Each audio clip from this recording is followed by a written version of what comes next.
أعوذ بالله من الشيطان الرجيم. بسم الله الرحمن الرحيم. كافها يا عين صاد.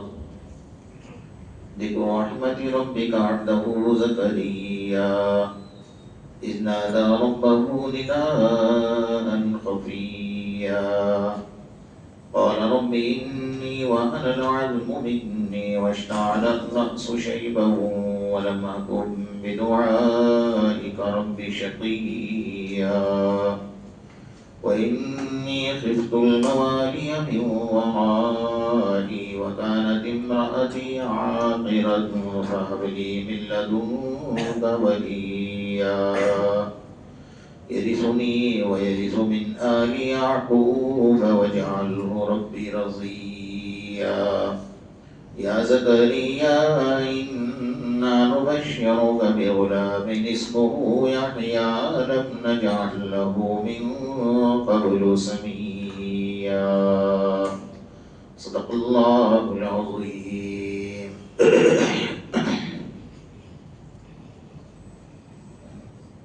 سے پہلے آپ حضرات کے سامنے آیت نمبر 2 سے لے کر 5 تک کی انہیں آیات پر گفتگو چل رہی تھی.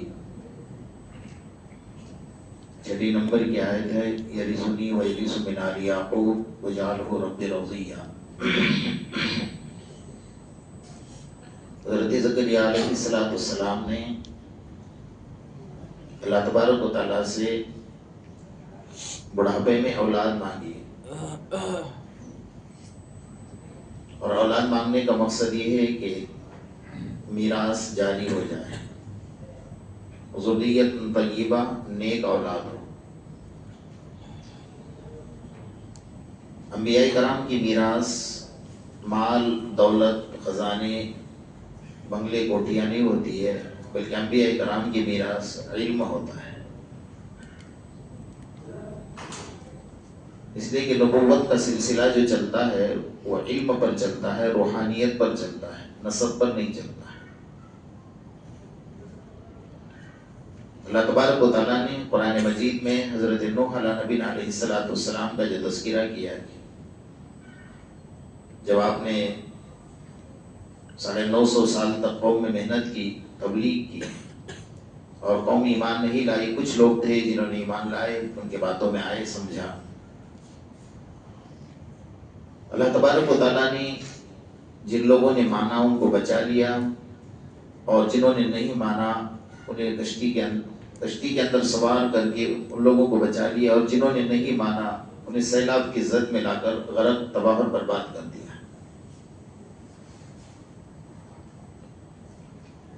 یہاں پر بات ہے میراث کی. انبیاء کرام اگر کوئی میراث چھوڑ جاتے ہیں، دولت خزانہ چھوڑ جاتے ہیں، تو اس کا حکم صدقات کا ہوتا ہے. وہ میراث کسی کے حق میں نہیں آتی بلکہ صدقات کے حکم میں آتی ہے، کیونکہ ان کا جو سلسلہ ہے وہ علمی سلسلہ ہے. آقا نامدار محمد رسول اللہ صلی اللہ علیہ وسلم نے جو میراث چھوڑی ہے، کوئی دنیا کی قیامت تک آنے والے علماء کے نام مسجد نبوی یا مدینہ منورہ میں کوئی زمینیں نہیں چھوڑی ہیں کہ قیامت تک آنے والی یہ میری زمین ہے، علماء کا حق اس میں رہے گا، بلکہ نہیں، بلکہ اللہ کے رسول نے علم چھوڑا ہے. بلغوا عنی ولو آیا. آخری پیغام جو آپ نے حجۃ الوداع میں دیا تھا وہ یہی دیا تھا کہ فلیبلغ الشاہد منکم الغائب. جو یہاں حاضر ہیں میری ساری باتیں ان لوگوں تک پہنچائے جو یہاں پر حاضر نہیں ہیں، جو غائب ہیں. علم چونکہ اللہ کی معرفت کا سبب ہے، اللہ کو پہچاننے کا سبب ہے. العلم من المہد الی اللاحد. ہم سمجھتے ہیں کہ علم حاصل کرنا بچپن میں ہے، بڑھاپے میں، جوانی میں نہیں ہے. حضرت امام مالک رحمۃ اللہ علیہ فرماتے ہیں کہ علم جو ہے وہ حاصل کب سے ہوتا ہے؟ بچپن سے، ماں کی گود سے لے کر قبر کی گود میں جانے تک بندہ علم حاصل کرتا رہے گا. علم کبھی ختم نہیں ہوتا، علم کبھی بوڑھا نہیں ہوتا. انسان بوڑھا ہوتا ہے. الناس کلهم حالکون الا العالمون. حدیث میں آقا نامدار محمد رسول اللہ صلی اللہ علیہ وسلم ارشاد فرماتے کہ وقت آئے گا الناس کلہم ہالکون، ساری دنیا ہلاک ہو جائے گی، الا العالمون، صرف علم والے بچیں گے۔ آگے اسی حدیث میں فرمایا والعالمون کلہم ہالکون الا العاملون، علم والے بھی ہلاک ہو جائیں گے اگر ان کے پاس عمل نہیں ہے، صرف عمل کرنے والے بچیں گے۔ پھر عاملوں کے لیے بتایا والعاملون کلہم ہالکون الا المخلصون، عمل کرنے والے بھی ہلاک ہو جائیں گے، بچے گا کون؟ فرمایا جو مخلص ہیں، اخلاص والے ہیں، ان کے لیے بھی خطرہ ظاہر کیا والمخلصون علی خطر عظیم، کہ جو مخلص ہیں وہ بھی خطرے سے باہر نہیں ہیں۔ اس حدیث میں شروع سے لے کر آخر تک کسی کو بھی نہیں چھوڑا ہے۔ ہمارے معاشرے میں سب سے زیادہ مسئلہ ہے جہالت کا۔ ایک وہ ہوتا ہے جاننے کے باوجود جہالت برتے، ضدی بنے پر آ کر، اور ایک ہوتا ہے کہ جاننے کے باوجود عمل نہ کرے۔ قرآن مجید میں بنی اسرائیل کے ایک عابد کا ذکر اللہ تعالیٰ نے فرمایا، بلعام باعورہ، جس نے 400 سال تک مسلسل بیٹھ کر اللہ کی عبادت کی تھی۔ 400 سال، ایک لمحہ، ایک سیکنڈ بھی 400 سال میں اس نے کسی سے نہ بات چیت کی، نہ کسی سے کوئی رابطہ کیا، مستقل اللہ کی عبادت میں لگا تھا۔ لیکن کوئی تکبر کا جملہ اس کی زبان سے نکل گیا، جس کو ہماری زبان میں جاہل پیر کہتے ہیں، سمجھ رہے ہو؟ اس پر علم پر عمل کا تقاضا یہ ہے کہ انسان میں تواضع آ جائے، عاجزی آ جائے، انکساری آ جائے۔ اگر اس علم، اور جیسا ہم لوگ نماز پڑھ رہے ہیں، ہم لوگ دین کا کام کر رہے ہیں، تو کم سے کم اتنا علم تو ہمارے پاس ہے نا کہ ادب کیا چیز ہے، احترام کیا چیز ہے، بڑے کون ہوتے ہیں، چھوٹے کون ہوتے ہیں، عالم کون ہوتے ہیں، غیر عالم کون ہوتے ہیں، اتنا تو ہم لوگوں کو بھی پتا ہے۔ اتنی عقل تو اللہ تبارک و تعالیٰ نے ہر ایک کو دی ہوئی ہے۔ وہ عابد تو تھا اور عامل بھی تھا، یعنی عمل بھی کیا، 400 سال مسلسل عبادت کی، لیکن ایک تکبر کا جملہ اپنی زبان سے نکل گیا اہل علم کے بارے میں۔ وہ یہ سمجھتا تھا کہ میں عابد بن گیا، مجھے علم کی ضرورت نہیں ہے۔ لازم اور ملزوم کہا جاتا ہے، بغیر علم کے عمل نہیں اور بغیر عمل کے علم نہیں، دونوں چیزیں ملی ہوئی ہیں۔ اگر علم ہے تو عمل ہے، عمل ہے تو علم ہے۔ اب اس کے پاس عمل تھا، علم نہیں تھا۔ اگر علم ہوتا تو اپنے آپ کو بڑا نہیں سمجھتا، تکبر میں نہیں جاتا۔ تو تکبر میں جانے کی وجہ سے اللہ تبارک و تعالیٰ نے اس کو کیا کیا، فَمَثَلُهُ كَمَثَلِ الْكَلْبِ، تیری مثال میرے پاس کتوں کے مانند ہے۔ 400 سال کی عبادت ہے اور اللہ اس کو قرآن میں فرما رہے تیری مثال میرے پاس کتے کے مانند ہے، اس سے بڑھ کر تیری کوئی حیثیت نہیں میرے پاس۔ ہم تھوڑا یہاں پر سوچیں کہ آج کے دور میں خاص طور پر میں اپنے موضوع سے ہٹ کر یہ گفتگو کر رہا ہوں کہ علماء کرام کا جو حال ہم نے بنا کر رکھا ہے نا، اہل علم حضرات کا، وہ ہمارے گھر میں نوکروں سے بدترین بنا کر، برا لگے تو لگے، کوئی مسئلہ نہیں۔ یہ قیامت کی نشانیوں میں سے ایک بہت بڑی نشانی ہے۔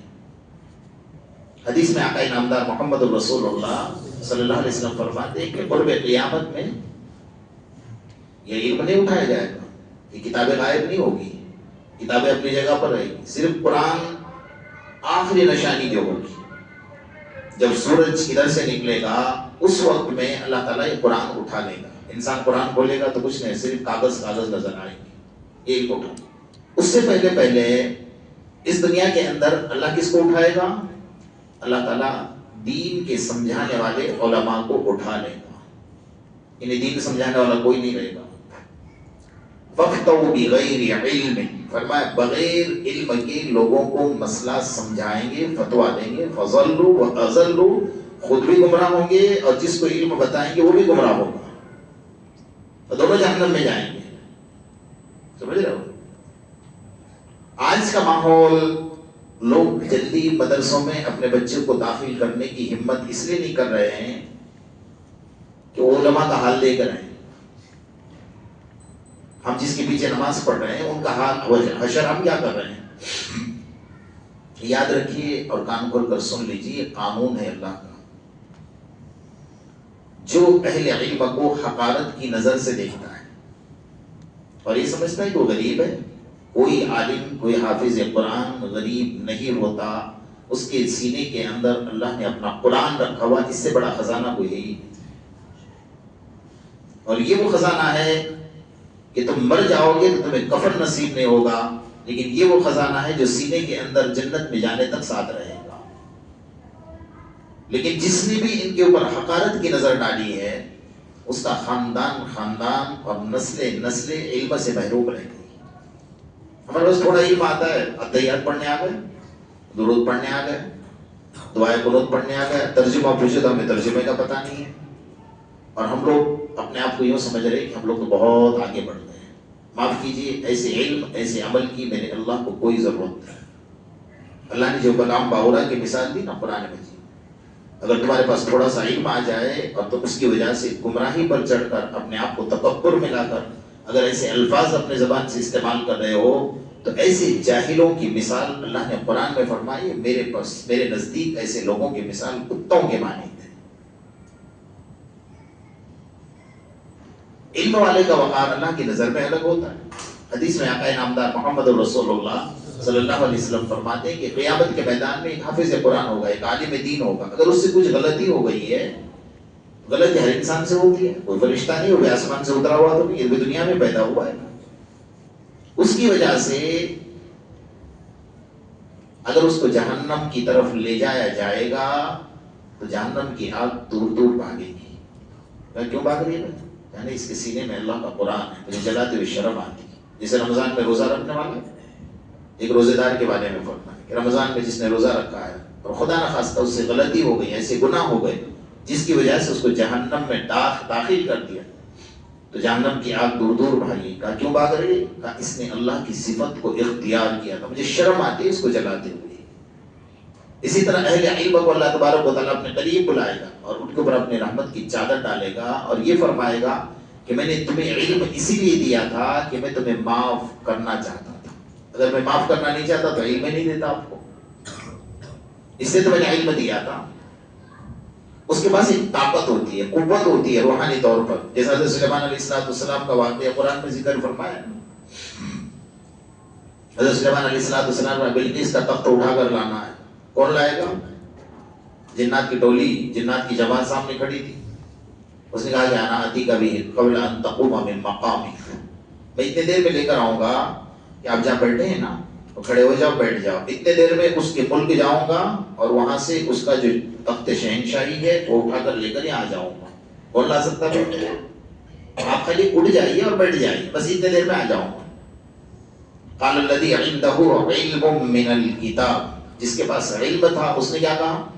قبل ان يرتد الیک طرفک، میں اتنے دیر میں لے آؤں گا کہ آپ آنکھ کی پلک نیچے سے اوپر کر دو، اتنے دیر میں حاضر کر دوں گا۔ یہ کس کی طاقت ہے؟ علم کی طاقت، جو اللہ نے اس کو علم دیا ہے۔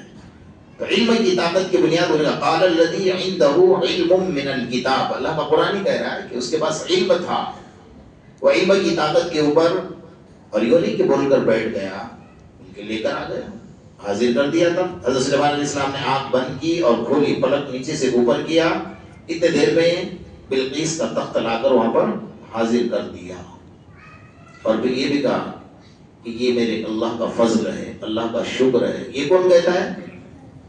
جس کے پاس علم ہوتا ہے وہی کہتا ہے کہ میرا اس میں کوئی کمال نہیں ہے، یہ کس کا فضل ہے؟ میرے اللہ کا۔ اور اس کے پاس علم نہیں نا، دیکھ میں نے یہ کام کیا، وہاں گر گیا، دیکھو میں نے ایک مہینے کا اعتکاف کیا، دیکھو میں نے 1 سال جماعت میں لگایا، جی دیکھو میں نے میری وجہ سے اتنے لوگ ہدایت پر آ گئے۔ جہاں پر میں پناہ آ گیا وہاں پر شیطان سوار ہو گیا اور اللہ کی بے نیازی کی نظر اس کے اوپر پڑ گئی۔ علم اس کی حفاظت کرتا ہے میں پنے کے اندر سے۔ جن جن لوگوں نے انا کا لفظ استعمال کیا ہے وہ تباہ اور برباد ہو گئے۔ جیسے شیطان نے کہا انا خیر من، انا میں بہتر ہوں، آدم سے بہتر میں ہوں، انا کا جملہ استعمال کر دیا، حشر کیا ہو گیا؟ 80,000 سال کی عبادت تباہ برباد ہو گئی، اور اللہ تبارک و تعالیٰ نے جنت سے زمین پر اتار دیا، اور اللہ تبارک و تعالیٰ نے دھتکار کر بھگا دیا، اور اللہ تبارک و تعالیٰ نے قیامت تک گلے میں لعنت کا طوق پہنا دیا، اور اللہ تبارک و تعالیٰ نے یہ بھی کہہ دیا کہ جتنے بندے آج سے لے کر قیامت تک گناہ اور غلطیاں کریں گے ان سب کو تو سزا ملے گی، لیکن ان سب کی سزا ملا کر تجھے اکیلے کو وہ سزا دی جائے گی، اور تو میرا دشمن ہے۔ کتنی ساری سزائیں دی اس کو، اور یہ بھی کہا فَإِنَّهُ عَدُوٌّ لِّي وَعَدُوٌّ اللَّهِ إِنَّ الشَّيْطَانَ لَكُمْ عَدُوٌّ فَاتَّخِذُوهُ عَدُوًّا۔ اللہ کا قرآن کہہ رہا ہے شیطان تمہارا بھی دشمن ہے، میرا بھی دشمن ہے۔ تو اللہ نے خود نے فرمایا کہ تو میرا دشمن ہے آج کے بعد۔ کیوں کہا بھائی؟ حالانکہ علم تو بہت تھا اس کے پاس، اس سے بڑا کوئی عالم نہیں تھا، لیکن تکبر کا جملہ جب بندہ استعمال کرتا ہے جس کی وجہ سے اللہ تبارک و تعالیٰ کی نظر سے گر جاتا ہے، اللہ تعالیٰ نے اتنی ساری سزائیں دے دی اس کو کہ قیامت تک دھتکار دیا، لعنت کا طوق گلے میں پہنا دیا، جنت سے زمین پر اتار دیا، اور سب کی سزائیں۔ پھر اللہ تعالیٰ یہی کہیں گے کہ بندے ان عبادی لیس لک علیہم سلطان، میرے جو نیک بندے ہیں نا اس پر تجھے مسلط ہونے نہیں دوں گا۔ اور کوئی بندے کو اللہ قیامت میں معاف کرنا چاہیں گے تو اس وقت بھی اللہ تبارک و تعالیٰ اللہ تبارک و تعالیٰ فرمائیں گے شیطان نے تجھے بہکا دیا تھا، یعنی اس کے گناہ شیطان کے سر پر ڈالے، اس کے اللہ ہی معاف کرنا چاہتے ہیں۔ سمجھ رہے ہو؟ ساری بنیاد کہاں پر کھڑی ہو گئی؟ ہمارے پاس علم نہیں ہے، اس لیے ہم نے تکبر والا جملہ استعمال کر دیا۔ اب ساری زندگی سجدہ کر رہے ہو مسجد میں بیٹھ کر، آپ باہر نہیں نکلے، نوجوانی کے بعد سے لے کر موت تک آپ مسجد میں بیٹھے، آپ باہر نہیں نکلے، عبادت کر رہے ہو۔ اس عبادت کی وجہ سے اگر تھوڑا سا تکبر آپ کے دل میں آ گیا تو سمجھ جاؤ کہ آپ کی ساری عبادت اللہ تبارک و تعالیٰ تہس نہس فرما دے۔ اللہ تعالیٰ کو یہ چیز پسند ہی نہیں کہ کوئی بندہ میرے سامنے، اس نے شیطان نے کہا انا، اللہ نے تباہ برباد کر دیا۔ ادھر فرعون نے کہا انا ربکم الاعلی، میں خدا ہی نہیں ہوں بلکہ خداؤں کا خدا ہوں، اعلیٰ ترین رب ہوں، سب ربوں کا رب ہوں، انا ربکم الاعلی۔ اللہ تعالیٰ نے کیا حشر فرما دیا؟ فَالْيَوْمَ نُنَجِّيكَ بِبَدَنِكَ لِتَكُونَ لِمَنْ خَلْفَكَ آیَةً، تیرے بدن کو ہم صحیح سلامت رکھتے ہیں قیامت تک، اس لیے کہ لوگ آئیں گے اور تکبر کی علامت دیکھ کر عبرت حاصل کریں گے کہ جو خدا کے ساتھ تکبر کرتا ہے اس کا انجام یہ ہوتا ہے میں نے تیری لاش کو زمین پر حرام کر دیا، پانی پر حرام کر دیا، آگ پر حرام کر دیا، اور صحیح سلامت قیامت تک اس لیے رکھا کہ تجھے دیکھ کر لوگ ڈر جائے، خوف کھا جائے اور عبرت حاصل کرتے رہے۔ ہمارا انجام کیا ہے؟ اہل علم کی بے حرمتی کرنا یہ سخت ترین سزا ہے۔ میں نے کچھ دن پہلے ایک واقعہ پڑھا تھا کتاب میں، پاکستان کے اندر ایک حافظ قرآن تھا، 28 پارے کا حافظ تھا۔ 28 پارے جب حفظ ہو گئے تو باقی کتنے رہ گئے؟ بولو نا، 2 پارے باقی۔ وہ ٹرک چلا رہا تھا اور روتا تھا۔ کسی نے پوچھا کہ بھئی کیا ہوا؟ کہا کہ میں نے 28 پارے حفظ کیا مدرسے میں، میرے استاذ نے مجھے ایک تماچا مارا، میں نے جا کر میرے والد سے کہا، وہ رو رہا تھا اور بولتا جا رہا تھا، اس کو ساری کیفیت یاد آ رہی تھی، وہ سارا منظر اس کے ذہن میں تھا۔ میرے والد آئے اور والد نے آستین چڑھائی، اور جس استاذ نے مجھے پڑھایا تھا میرے استاذ کو ایک تماچا مارا، یہ تماچے کا بدلہ تماچا ہے، میرے بچے پر آپ نے ہاتھ اٹھایا۔ میرے والد تو مار کر نکل گئے، لیکن میرا حشر کیا ہو گیا؟ اس دن سے میں سبق یاد کرتا ہوں، ایک رکوع پکا ہے، استاذ کے سامنے بیٹھتا ہوں بھول جاتا ہوں، یاد نہیں کر پاتا۔ تھوڑے دن کے بعد یہ حشر ہوا کہ دھیرے دھیرے 28 پارے بھول گیا۔ اب یہ حشر ہے میرا کہ میں قرآن دیکھ کر بھی نہیں پڑھ پا رہا ہوں، سمجھ رہے ہو؟ آج میرا یہ حشر ہے کہ میں اللہ کا قرآن دیکھ کر بھی نہیں پڑھ پا رہا ہوں۔ ہم کہاں پہنچیں گے؟ یہ چھوٹے چھوٹے بچے مدرسے میں پڑھتے ہیں، آپ ان کو کیا سمجھتے ہیں؟ کمزور سمجھتے ہیں؟ یہ لفظ اللہ بولتے ہیں۔ حدیث میں میرے آقا محمد رسول اللہ صلی اللہ علیہ وسلم فرماتے ہیں، ایک بچہ جب اپنی زبان سے اللہ نکالتا ہے نا، چھوٹا سا بچہ، وہ تو گناہ گار نہیں ہے، اس کو کوئی نیکی تو دینی نہیں ہے، لیکن اس کے اللہ کہنے کی وجہ سے اللہ تبارک و تعالیٰ ماں باپ کی زندگی کی مصیبتوں کو دور کر دیتا ہے۔ اور وہ بچہ جب گھر سے نکلتا ہے اللہ کا قرآن لے کر تو یہ مت سمجھنا کہ کمزور ہے، بلکہ فرشتے اپنے پر اس کے جوتیوں کے نیچے بچھاتے ہیں کہ اللہ کا علم حاصل کرنے جا رہا ہے۔ تو آسمان کے فرشتے اللہ کے نور سے بنے ہوئے فرشتے اس کا ادب اور احترام کر رہے ہیں، اور ہم اس کو حقیر نظر سے دیکھ رہے ہیں، کیونکہ انبیاء کی میراث علم جو ہے یہ انبیاء کی میراث ہے، کسی اور کی میراث نہیں۔ اس لیے مدرسے میں پڑھنے والے بچوں کو یہ کہا گیا کہ آقا انعامدار محمد رسول اللہ صلی اللہ علیہ وسلم کے مہمان ہیں، اللہ کے رسول کے مہمان ہیں قیامت تک کے لیے۔ تو ان مہمانوں کی قدر کرو جو مدرسے میں پڑھ رہے ہیں، اس لیے ان کی دعائیں اللہ کبھی رد نہیں کرتا ہے، کبھی اللہ ان کی دعائیں رد نہیں کرتا ہے۔ یہ جب اللہ کے سامنے ہاتھ اٹھا کر مانگتے اللہ ان کی دعاؤں کو کبھی رد نہیں فرماتا ہے۔ یہ مدرسے میں بیٹھ کر پڑھ رہے ہیں، چٹائی کے اوپر بیٹھ کر پڑھ رہے ہیں، سمندر کی مچھلیاں ان کی مغفرت کی دعائیں کر رہے ہیں، ہواؤں میں اڑنے والے پرندے ان کی مغفرت کی دعائیں کر رہے ہیں، بلوں کی چونٹیاں ان کی مغفرت کی دعا کر رہے ہیں۔ کہا کیوں؟ کہا جب تک کہ دنیا میں علم باقی رہے گا تو ہم بھی باقی رہیں گے، دنیا باقی رہے گی۔ جس دن علم اٹھ جائے گا دنیا تباہ برباد ہو جائے گی، تو ہم بھی باقی نہیں رہیں گے۔ تو اللہ نے اگر تھوڑا علم دیا ہے یا زیادہ دیا ہے تو اس میں تکبر میں مت ہو اور کسی کی بے ادبی اور بے حرمتی مت کرو۔ اللہ تعالیٰ نے اس کی بہت سخت سزا رکھی۔ حدیث میں فرمایا نا کہ دو چیزوں کی سزا اللہ تبارک و تعالیٰ اس دنیا میں بھی دیتا ہے اور آخرت میں بھی دیتا ہے۔ باقی ساری چیزوں کی سزا تو آخرت میں ملے گی، لیکن دو چیزوں کی سزا نقد ہے، دنیا میں بھی ہے اور آخرت میں بھی ہے۔ ایک عالم کو ستانے کی سزا اور ایک ماں باپ کے نافرمانی کی سزا۔ سمجھ رہے ہو؟ اس دنیا میں بھی دیتا ہے اور آخرت میں تو کچھ سے زیادہ، کذالک العذاب والعذاب الآخرۃ اکبر۔ اللہ کا قرآن کہہ رہا ہے یہ دنیا کا عذاب ہے، آخرت کا عذاب اس سے خطرناک ہے۔ حضرت مولانا حسین احمد مدنی رحمۃ اللہ علیہ جب مدینہ منورہ سے یہاں ہندوستان تشریف لائے، انگریزوں کا دور تھا، آپ نے خطاب کیا تھا انگریزوں کے خلاف۔ تو کسی نے ایک شخص کو دیکھا تھا کہ وہ ادھر سے ادھر دوڑتا تھا زمین پر، اور دوڑتے دوڑتے وہ کتے کی آواز نکالتا تھا، جیسا کتا بھونکتا ہے نا اس طرح کتا بھونکتا تھا، اس طرح اس کی زبان منہ سے آواز نکلا۔ کسی نے تحقیقات کی تو پتہ ہی چلا کہ حضرت مولانا حسین احمد مدنی رحمۃ اللہ علیہ جب مدینہ سے ہندوستان آئے تھے اور یہاں پر انہوں نے خطاب کیا تو اس خطاب میں وہ شخص موجود تھا، تو اس نے زبان سے صرف اتنا ہی جملہ کہا کہ حسین احمد مدنی کتے کی طرح بھونکتا ہے، اس دن سے میں کتے کی طرح بھونک رہا ہوں۔ سمجھ رہے ہو؟ اس دن سے مجھے یہ سزا ملی ہے کہ بھائی جب میری آواز نکالتا ہوں کتے کی طرح میری آواز نکلتی ہے۔ تو پھر حضرت مولانا حسین احمد مدنی رحمۃ اللہ علیہ نے ایک جملہ ارشاد فرمایا تھا، جو لوگ علماء کی مخالفت کرتے ہیں، علماء کو ستاتے ہیں، علماء کی ناقدری کرتے ہیں، قسم خدا کی اس کے مرنے کے بعد اس کی قبر کھول کر دیکھ لینا، اللہ تعالیٰ اس کے منہ کو قبلے سے موڑ دے گا۔ سمجھ رہے ہو؟ یعنی اس کا منہ اگر قبلے کی طرف ہے قبر میں تو اللہ تعالیٰ اس کے منہ کو موڑ دے گا قبلے کی۔ اللہ اس کی شکل کو اللہ کے رسول کو دکھانا ہی نہیں چاہتا ہے، کیونکہ اس نے اللہ کے رسول کے مہمان کی بدتمیزی کی ہے، بے حرمتی کی ہے۔